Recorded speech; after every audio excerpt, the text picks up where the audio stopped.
Does it feel lonely at the top of that summit? For some of us, it does feel lonely at the top. And there are many reasons why that happens, especially for women in leadership. We are probably the outliers in our families. We are also the outliers in our communities. Some folks just don't understand why we have so much ambition, why we see something, observe something, and then think immediately we can do something about it. And then we take action. Some of us take massive action. Some of us will sit on it and just contemplate it and then take some action. I am someone who has answered many urges and desires that have led me into an identity of a leader. And throughout the years, I've honed that identity. And I have, spent a career leading others, leading teams, being in the trenches with my staff. And then now on this side, as a CEO and founder of my Leadership Institute, I have opportunities to coach, to advise, to lead others on their quests. I am excited to be their Sherpa, so to speak, on their journey of leadership. They are on a summit or reached a summit and they're ready to go on to another one. And it's not because they have a hole in their hearts, it's because they are expansive. They are wanting to do more because they are capable of more and they know they are. Have you ever had that urge, that desire to go and do more? Not because you're traumatized or, you have a giant hole in your heart that you need to fill with stuff. No, it is knowing that you have the capacity and you want to entertain what that would look like. Could it be starting this nonprofit? Could it be landing a role in another organization in your industry? Could it be some vertical advancement that you've been looking for? Could it even be going and getting your master's degree or maybe even a PhD? Like, where are you right now with that urge, that desire? So I find that many of us will look back on our journeys and we will see that we've left some people behind. Some people weren't able to go with us on these journeys. They were treacherous journeys. We required a lot of energy and attention focused on our task, focused on the next steps ahead of us. And some folks just weren't able to keep up with our trekking on that mountain. And we finally get to the summit and we look around and go, "Wait, where did everyone go? Oh, I lost a few people on the way and not everybody made it here." And I know I have felt that way with a lot of my friendship groups, a lot of folks that I have evolved from. And it doesn't make them bad, doesn't make me bad. It just is. It's part of evolving as a human. And in our case, as leaders. And so some folks just weren't able to make it up to the summit. Some of us have sacrificed some very personal, painful things, like perhaps maybe starting a family, perhaps maybe, maintaining that marriage or, sustaining yourself in an intimate relationship. Maybe we sacrificed more than we thought we would. I know that's the case for me. And I know that, in looking back, I would change a few things. I would certainly have made different decisions. And I'm here now, however, making peace with those moments so that I can continue on the next mountain that I have found for myself. And it's not the achievement that we leaders are looking for, it is who we're becoming on that trek, on that mountain. Like it is who we know we knew we could become because we had that pull, we had the desire, that urge, but we didn't know how we were going to get there. And we just said, let's go. And there was a lot of risk that we took, right? We were very risk tolerant. We're not people who are risk adverse. We were definitely going on that trek, whether we had a Sherpa or not. And now I get to be the Sherpa for so many women leaders. But we are knowing that we can become another greater version of ourselves because we have so much to give. We have so much to give because it's not about receiving. I don't think it's about the status, the power, the money, although all that's, for some of us it's great. The money, especially the salaries, especially, but it's what we're going to become, who we're going to become so that we can give to our communities, give to our children, give to our families, give because we are capable of so much more.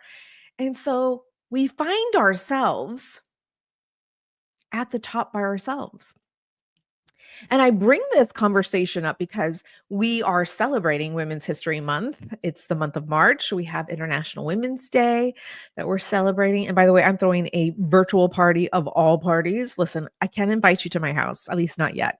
I'm going to plan some retreats for us this year in person in Austin, and I'm so excited about that. But in the meantime, let's get this virtual party going because I want to meet women just like you, because I see you, I understand you, I know you, I am you.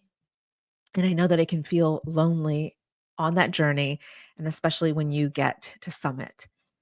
And I want to be there to greet you, and I want to be there to celebrate you and applaud you and like cheer you on and help you keep going to the top because that's what I'm looking for. I'm always looking for an exclusive group of women leaders who are excelling in their field, who are excited for more, who are giving so much to their communities, and they are loving every second of it.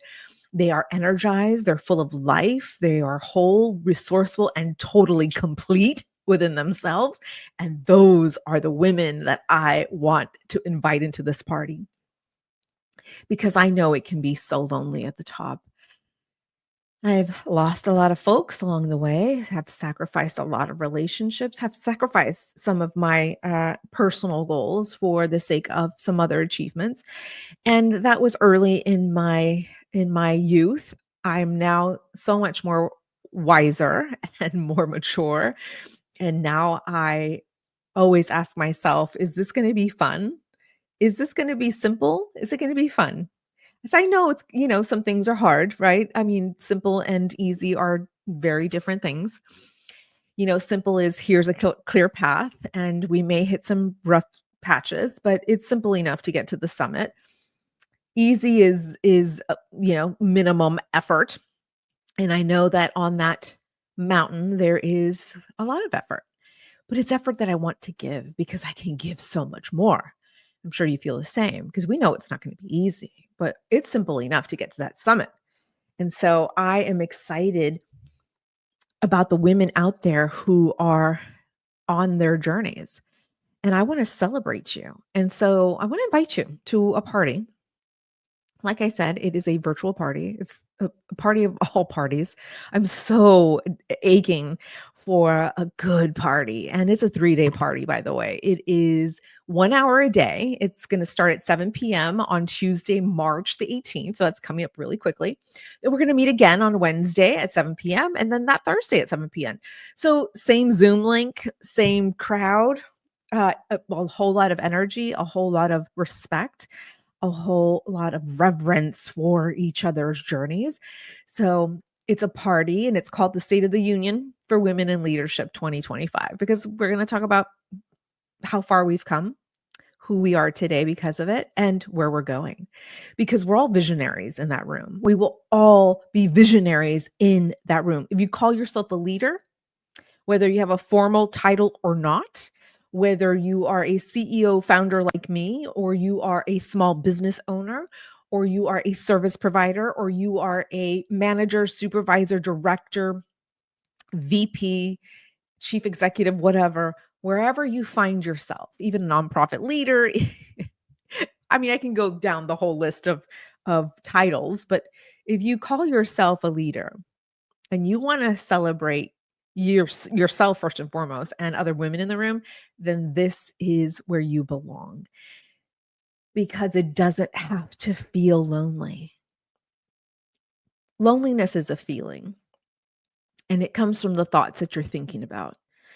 For a very long time, I thought I was an outcast. That was my identity, along with the identity of a leader, because I didn't think like others, I didn't speak like others, I didn't even lead like others. And I thought of myself as an outcast, someone that no one respected or related to. And I had to change my thoughts around that word, around that identity that I had taken on for so many years. And yes, they were my own thoughts, but also behaviors and actions from other people that made me believe that I was so different, that I would never be accepted anywhere. And I had to do the work on that. I had to take extreme responsibility for the thoughts and the feelings that I was creating for myself because I can't change them. The illusion, right? That we can change others, it's false. It's an illusion. So I can't change how they perceive me. I can't change how they treat me. I can't change what they think about me. But I certainly have all the control in how I want to think about myself. And so I went from thinking that I was an outcast to now believing and truly embedding this new neurology that I am an outlier. I am separate from the standard. I am thinking differently. I'm innovating the industry. I am giving much more to our communities, to our teams, to our workforce than others. Yeah, I am an outlier. I am unlike them, but that doesn't mean I don't belong with them. It just means I have found ways to think differently, to act differently, to behave differently, to give differently, to lead differently, all for the sake of the collective. There has to be someone in that group that identifies themselves as that outlier. Because if you keep thinking you're an outcast, you're going to wind up alone. And I say this from experience because that's where I was for many, many years. And when I did that work to shift the mindset from thinking I was an outcast to now believing that I'm an outlier, I get to represent the collective because I'm helping us move each other forward. I'm helping move the collective forward. I'm not doing this for my own sake. I'm doing this for all of us. So yeah, I belong to the group, but I'm the one that's going to take the risk for us. I'm the one that's going to put myself on the line. I'm the one who is on the hook, whether we fail or succeed. I am the one. And that takes courage. And there's not a lot of folks out here who want to take those risks because of fear of judgment, fear of failure, fear of being fired. Oh no, give it to me. I'll run the ball. I'll run the play right here, right now. But you have to trust that I'm going to do this for all of us. So I am the outlier, and so are you. And we outliers, we need to stick together. And that's why this party of all parties, I'm going to keep saying that the party of all parties is coming up for us. Because I'm going to talk a little bit. I'm a trainer, teacher, coach. I'm going to talk a little bit about those advancements that we have made in humanity as women. I'm going to talk about those achievements, but I'm also going to be real. I'm going to talk about the challenges and the things we're facing today. And more importantly, we're going to gather so that we can individually put our visions into practice. We're going to take those ideas that we all have about advancing our collective, advancing our movements, our groups, our communities. We're going to look at your vision and we're going to find ways to help you elevate that into that next level. We want to see your vision come to reality. We want it in 3D reality. So if you're someone who has a vision to start a nonprofit, but you don't have support, emotional, psychological, social support, join us because this is going to be really important for you. What if you are the breadwinner of your family and it feels so damn lonely right now? But you have a vision for what you want to do for yourself and your family, for your spouse and for your children, and the legacy that you are creating for yourself and them and their children, your children's children. Come and join me in this party. What if you are wanting to leave corporate and start your business once and for all? You have a vision of what your product can do, what your service can do, but you need that support. And listen, we women, especially the women that I'm calling into this virtual party, we're not competitive. There's no envy in our body. Listen, we can talk about that all day. We can talk about that all day, but the people and women I want in this party, at this party, this virtual party, are going to be those that are the most open-hearted, expansive-hearted women, because they've been there, they've done that, and they've suffered enough, and they wanna help another woman on her journey. That's the woman I'm calling into this virtual party. So if you are resonating with some or all of these things that I'm sharing with you today, you want to join me and others in this party. Like, I want a party, y'all, and we're gonna celebrate each other. So if you think you're not gonna be seen in the group, we are going to encourage you to be loud and proud and vocal, because I need to meet you. I need to know you. And listen, I'm in that era of simplification. So I want to simplify my relationships. So if you feel good to me, you are my friend. If you are someone who is in competition, someone who is envious, someone who is not giving, someone who's constrictive, then maybe this isn't the right space for you. So, but I know if you're watching this, you are quite expansive and you are so open for more. You're ready for more. So start with registering for this party.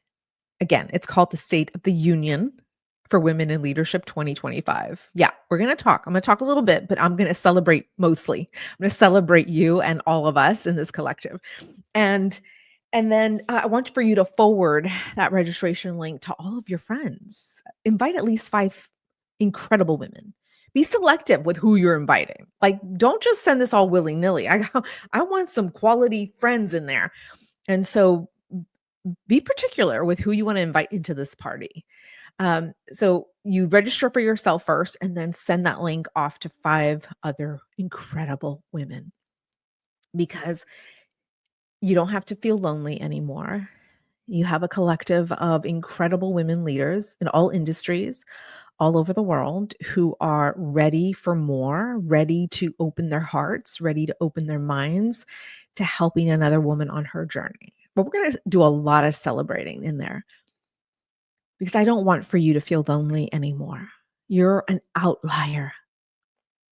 That's the reframe. You're not an outcast.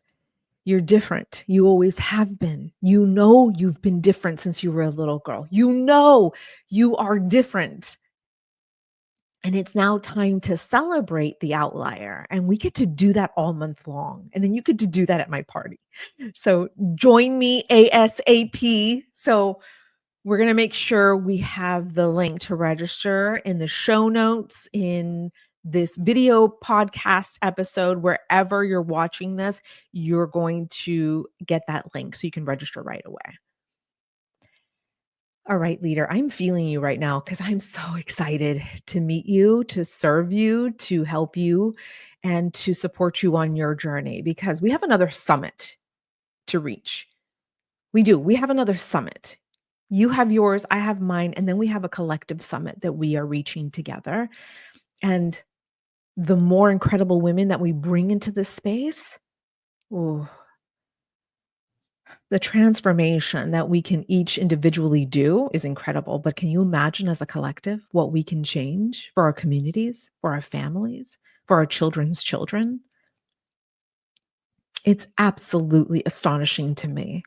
And I want to celebrate you. So I can't wait to meet you very soon. Again, I will see you Tuesday, March the 18th at 7 p.m. Central Time, but you have to register now. Now, go do that now. All right, leader.